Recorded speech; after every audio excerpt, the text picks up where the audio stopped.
आज का बाइबल का वचन उत्पत्ति का ग्रंथ अध्याय 2 वचन 5 से 9, 15 से 17 और आज का सुसमाचार सन मार्कुस के अनुसार अध्याय 7 वचन 14 से 23। उत्पत्ति का ग्रंथ अध्याय 2 वचन 5 से 9, 15 से 17। उस समय पृथ्वी पर न तो जंगली पौधे थे और न खेतों में घास उगी थी, क्योंकि प्रभु ईश्वर ने पृथ्वी पर पानी नहीं बरसाया था और कोई मनुष्य भी नहीं था जो खेती बाड़ी करे। किंतु भूमि में से जल प्रवाह निकले और समस्त धरती सिंचने लगे। प्रभु ने धरती की मिट्टी से मनुष्यों को गढ़ा और उसके नथनों में प्राणवायु फूंक दी। इस प्रकार मनुष्य एक सजीव सत्व बन गया।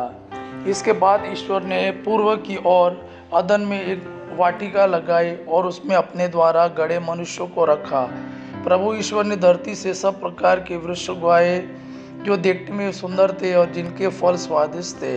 वाटिका के बीचों बीच जीवन वृक्ष था और भले बुरे के ज्ञान का वृक्ष भी। प्रभु ईश्वर ने मनुष्यों को अदन की वाटिका में रख दिया, जिससे वह उसकी खेती बाड़ी और देखरेख करता रहे। प्रभु ईश्वर ने मनुष्यों को यह आदेश दिया, तुम वाटिका के सभी वृक्षों के फल खा सकते हो, किंतु भले बुरे के ज्ञान के वृक्ष का फल नहीं खाना, क्योंकि जिस दिन तुम उसका फल खाओगे तुम अवश्य मर जाओगे। आज का सुसमाचार सन मार्कुस के अनुसार अध्याय 7 वचन 14 से 23। ईसा ने बाद में लोगों को फिर अपने पास बुलाया और कहा, तुम लोग सब के सब मेरी बात सुनो और समझो। ऐसा कुछ भी नहीं है जो बाहर से मनुष्य में प्रवेश कर उसे अशुद्ध कर सके, बल्कि जो मनुष्य में से निकलता है वह उसे अशुद्ध करता है। जिसके सुनने के कान हो वह सुन ले। जब ईसा लोगों को छोड़कर घर आ गए थे तो उनके शिष्यों ने इस दृष्टांत का अर्थ पूछा। ईसा ने कहा, क्या तुम लोग भी इतने नासमझ हो? क्या तुम यह नहीं समझते कि जो कुछ बाहर से मनुष्य में प्रवेश करता है वह उसे अशुद्ध नहीं कर सकता, क्योंकि वह तो उसके मन में नहीं बल्कि उसके पेट में चला जाता है और शौच घर में निकलता है। इस तरह वह सब खाद्य पदार्थ शुद्ध ठहराते थे।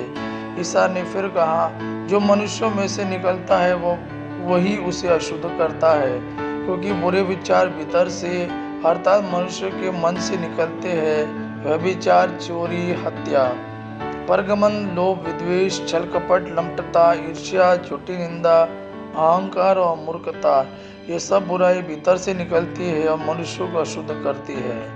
यह प्रभु का वाणी है। प्रभु को धन्यवाद। आबा पिता की महिमा और पुत्र यीशु का प्रेम आप पर सदा सर्वदा बना रहे। आमीन।